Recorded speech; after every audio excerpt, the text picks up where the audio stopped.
Last week on The Season. You are so organized. I try to be. I'm usually good in the beginning of the semester. Then I start getting lazy. Because I was going to interview and I wanted to visit with him before I showed up, and it was Crime Dog. The contact showed up. I said, Crime Dog? Who in the world is Crime Dog? Yeah, baby! Take it away! Take it away! Stop worrying about making mistakes, you got me? Just play, baby. Just play. We're going to coach you up. Hey, start that over! Start that over! He is a very discipline-oriented person. He's very, very structured in everything that they do. Well, you know, I come from a family of military. My father was in the Army. 3 older brothers that was in the Navy. Here's the snap. Going to hand it off to Scarborough, straight ahead touchdown. He didn't get hit to the goal line. Scarborough scores. Stick together. We're in this together. We've been through too much. We've been through too much. You hear what I'm saying? Sure. Stick together. Stick together. Keep working.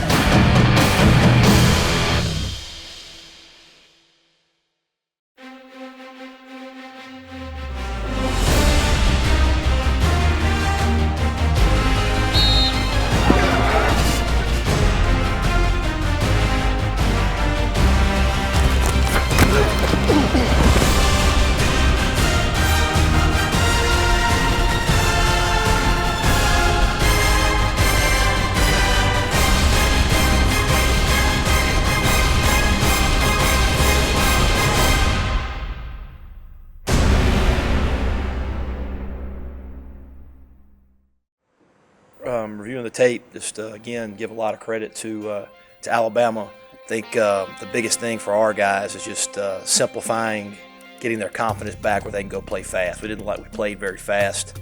When I watched the tape, not just sure of ourselves and attacking, I think the best way for us to get that back is to simplify. Looking ahead to Auburn, they're a very stout defensive team. How do you look to find offensive success? It's the same recipe, play fast, be simple, know exactly what you're doing, and just go attack them. We need to be the ones that are attacking, and that's what we got to get back to this week. Wesley, does your familiarity with the Auburn players and the coaches from being there, does that help you in any way going into this week? Oh, without question. I was just looking at the offensive personnel and some of the guys that got at the tight end position, and it helps being very familiar with those guys, knowing their skill set and knowing their mindset. So that should serve as an advantage going into the game planning. It's our job to make sure these kids produce. It's on us. We have to come up with plans and ideas and strategize to get the best out of these young men. All right, thank y'all. Have a good day.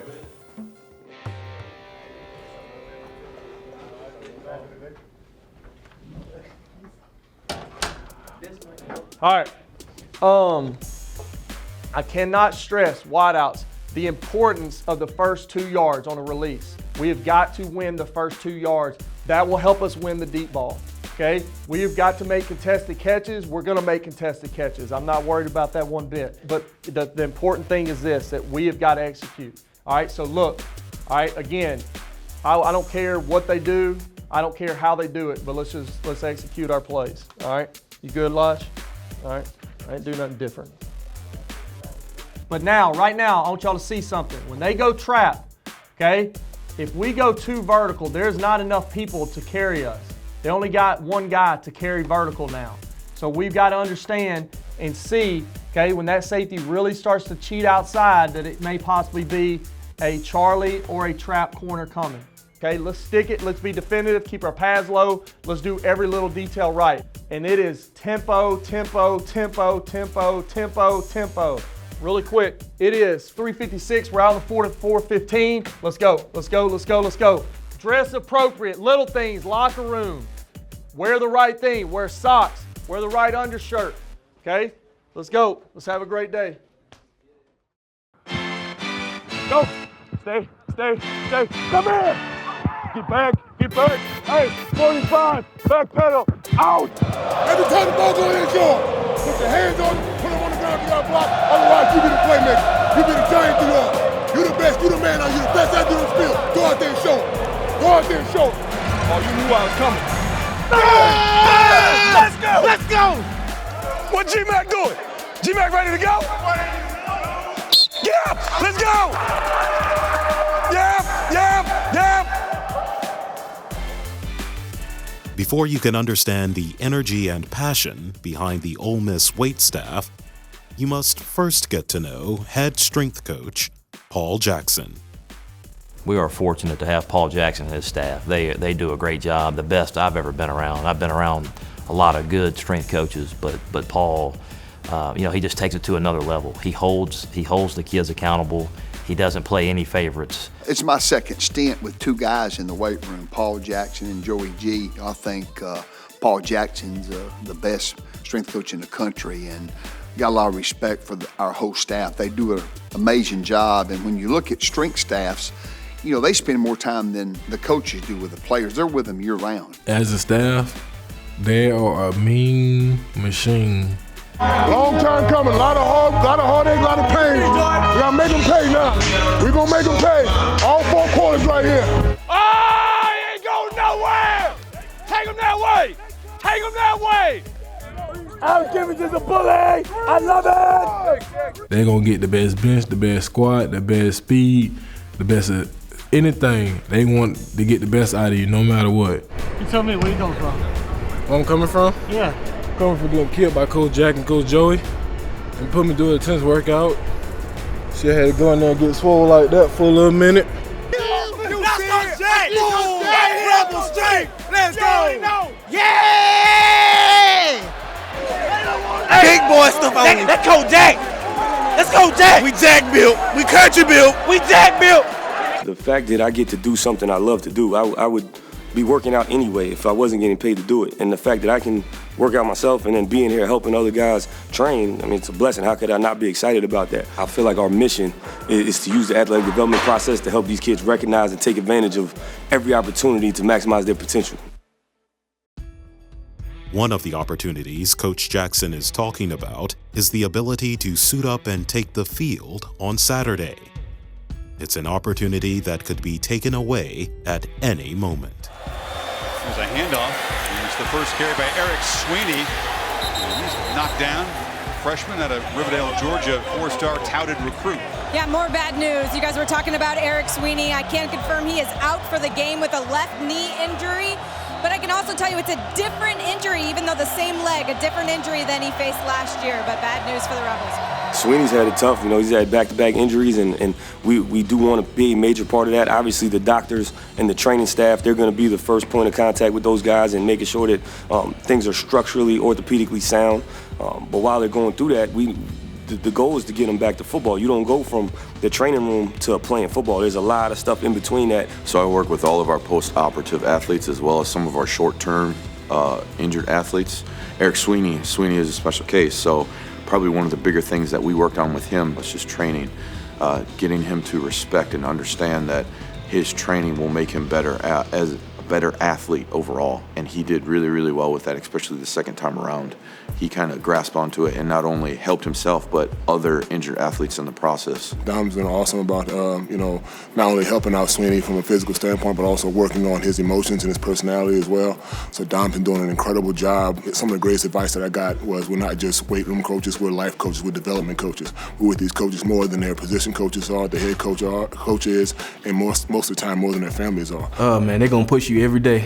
It might be tough at first, it's nothing but tough love. They really care about you. That's from Dom, Joey, Lanier, everybody, Coach Jack. They care about you and they just want to see you maximize your potential. Y'all lead. Yes, downhill. Let's go. That's Sweeney. Good to see you back out here, man. Rehab and injury prevention go hand in hand. One of the ways the Rebels try to avoid these setbacks is through the implementation of technology. There's several pieces of technology that we use. I believe you're referring to our Zephyr unit.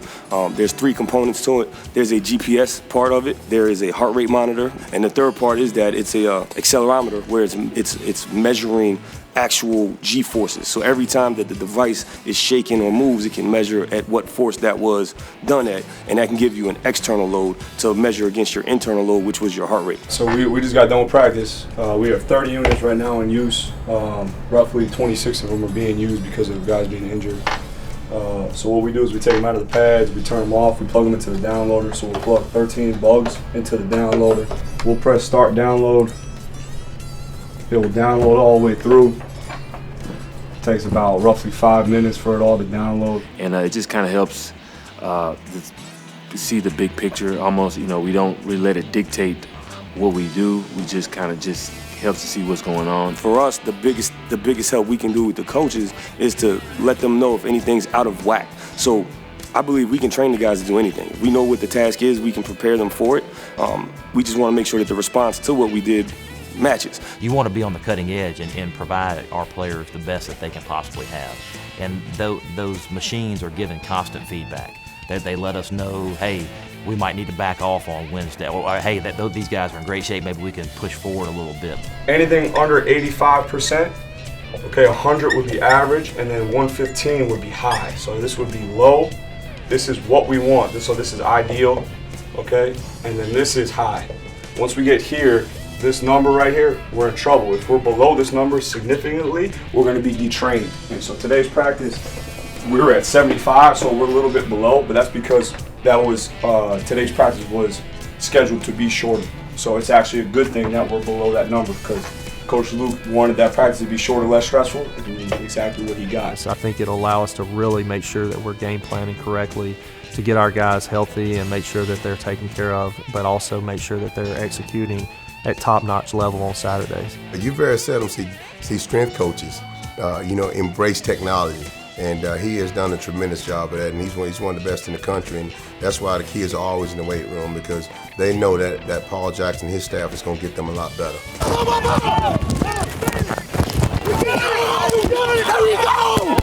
That's two. You said that too, huh? Man, that counted as a pick. You let it go at the bottom? No, I had it. I let it go after. You beat DK for the ball, but then you might have dropped it. Hey, Gates, first day back, he already cheating. Hey, Gates, first day back, you already cheating. Hit the deck. Even though technology helps in executing their jobs to the fullest, it's still the building of relationships with players that is most important to team success. Coach Jackson, he's developed me as a person, developed me as a player. We have coaches like they'll be tough on the field, but then they'll come talk to you after practice and just like let you know like, hey, it's not always going to be like this. Coach Jackson's one of those type of guys like, hey, regardless of what the situation, I'm always going to be like this. But at the end of the day, you appreciate it. They're so enthusiastic, it's contagious the way they go about their work, and every time you want to get in there, even for someone like me, not as prolific in the weight room as other people, it's you enjoy going in there and getting in work. All of them, they stay with energy no matter how early it is, and they just want the best for us, and they make sure we grind. 38 is a baller! We got one more guarantee, baby. Let's go. Dominate up front! Everybody in the weight room, they all contribute to us getting better and more physical and more stronger. They all have one objective, and that's for us to be successful. Let's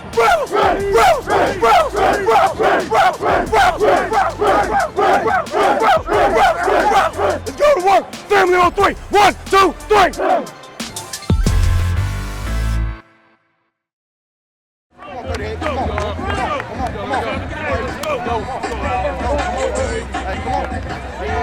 Hey man, attack everything today. Yeah. Hey, play aggressive. Don't hold anything back. Leave it all on the field today. Let's go. Win on 3. 1, 2, 3. Win. Game time. No words. Ready to play. When we walk out of this locker room, we walk out with 70 guys that are ready to go damn attack. You play this game with an edge. That's the way you win football games, and you do it over and over and over again. And you don't accept anything less. You know why? Because the guy damn next to you. Now let's walk out of here 70 guys with one purpose, one heartbeat. Week 6 of the 2017 college football season found the Ole Miss Rebels on the plains of Auburn. An offense that struggled 1 week earlier in Tuscaloosa would come out swinging on their first possession. Caught! That's a tight end, Dawson Knox. He's got a first down and plenty more. That big boy, that's a big boy, man. Distance and off the post, no good. Keep that up now, come on, forward, come on. Unfazed by the early miss, the Rebels would go right back to work. Patterson has a man wide open, hits route 35. Caught there by Jefferson, makes a move to get around a guy, and gets all the way down to near the 20-yard line. Hey, offense needs to score right here. Hey, D, you got to do a great job. Let's go 3 and out. 5 of 8 on the year. And he fits it through to get Ole Miss on the board. The early Rebel score would prove to be their only points of the half, with a stingy Auburn defense limiting Patterson and company. The Tigers, on the other hand, used an early big play to build momentum. He's got the sideline. Brian Davis, first-class speed, and he bends it back to the inside. Davis looking for a block. Got it! And Davis will take it 75 yards for the score. When the gun sounded to end half one, the Plainsmen of Auburn had built an impressive 35-3 lead. All right, listen up. Listen up. I want this second half of this game to be the turning point of our season. You understand what I'm saying? I want you to go out and I want you to win this second half. I want you to come out the second half and fight.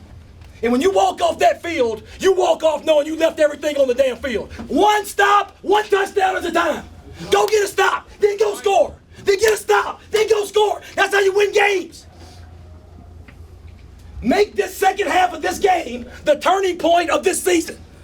And go win this half. Go win this half. And fight back.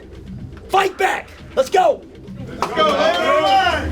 One at a time. One at a time. Stop, stop, D. We gotta get the D up. Hey, we gotta get the D up, though. We gotta get the D up.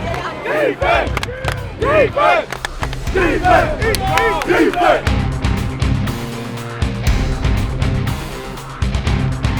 Fake the handoff, quick pass out to that back receiver. Good job by the Rebels. A little life on that Ole Miss sideline, too. Working off the right side, runs into 3 guys, had him try to spin out of there and go back the other way. One at a time, baby. Keep tipping, D. Keep tipping away, baby.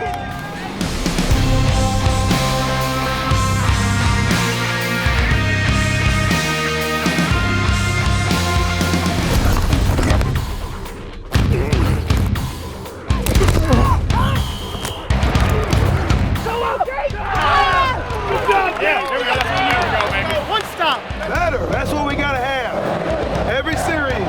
The Landshark defense was swarming in the second half, tightening with their backs against the wall and holding the number 12 team in the country to field goal tries. With the defense holding fast, their offensive counterpart looked to finish what they started in the first half. Fake to Jordan Wilkins, deep down the right side. He's got A.J. Brown caught and hauled into the 40. Hand off to Wilkins, and he goes off the right side, tries to keep his balance, gets inside the 10, knocked down at the 9-yard line. It's a 9-yard gain. He's going to pass, a little hitch route to the 5, spinning free and stepping into the end zone is DK Metcalf, and that ends the drought. It's a positive drive right there for Shea Patterson, finishing off with 6 points. With a smile on your face. We having fun. We having fun now. Be tired after the game. They can't handle it. You do this the rest of the half, and we'll score the rest of the half. Hey, we see that little bit of momentum. Hey, keep fighting. Keep fighting. Keep fighting. Stay in it. Stay in it. All right, hey, let's go get another one now. Everybody keep fighting and play your butts off. You got it? Let's go, Let's go, Lo.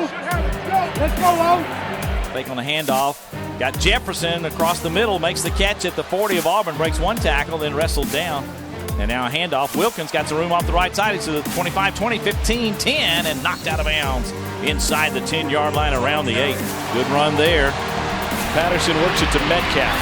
And Metcalf hurdles his way in. Touchdown, Ole Miss. Positive plays.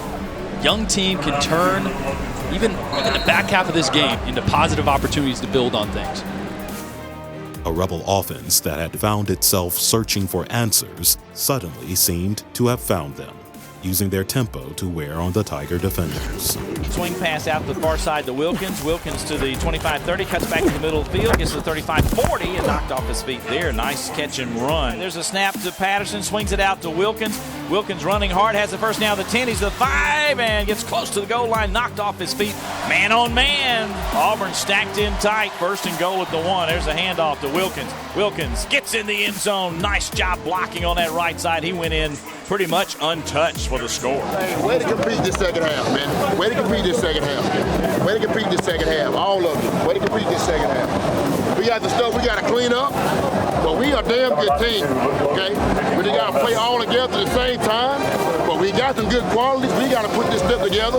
We got to continue to get to a great game plan. Y'all got to keep believing, taking care of the small things, and we're going to be fine, okay? We got the next one, the only game that's important is the next one, okay? We're ready. In the end, the Auburn lead was too much to surmount, but the Rebels would leave the field knowing that they had indeed answered the call of their coach. The second half had belonged to the Rebels, outscoring Auburn 20-9.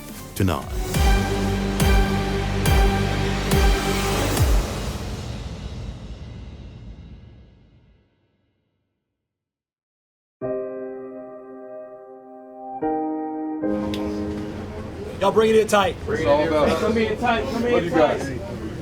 Start off by saying I love you guys. Hey, you fought in the second half. This second half is the turning point of our season.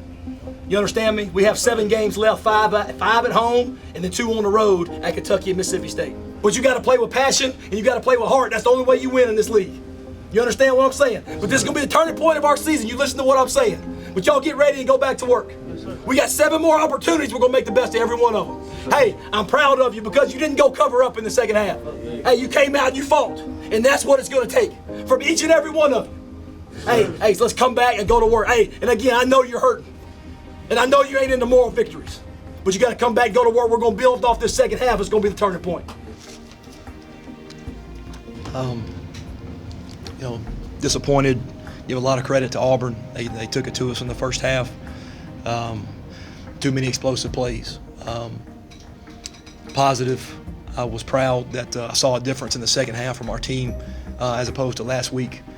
They came out and fought and competed, and we have to build off that moving forward. Y'all told me there's no magical speech, all right? There's no magical adjustment. You got to make your mind to go out and do your job. And they did a phenomenal job the second half of going out, doing their job of holding the field goal. So we want to take that and build off of it. We had an opportunity. We came out. I thought we moved the football. We had a little bit of tempo going and didn't answer the end of the drive. Second half, our guys fought. Coach challenged them to fight at halftime to find out what our team was really made of, and I think you saw that. I'm ready to get back to the vault, take this momentum into our home crowd. We're really excited and we're ready to go.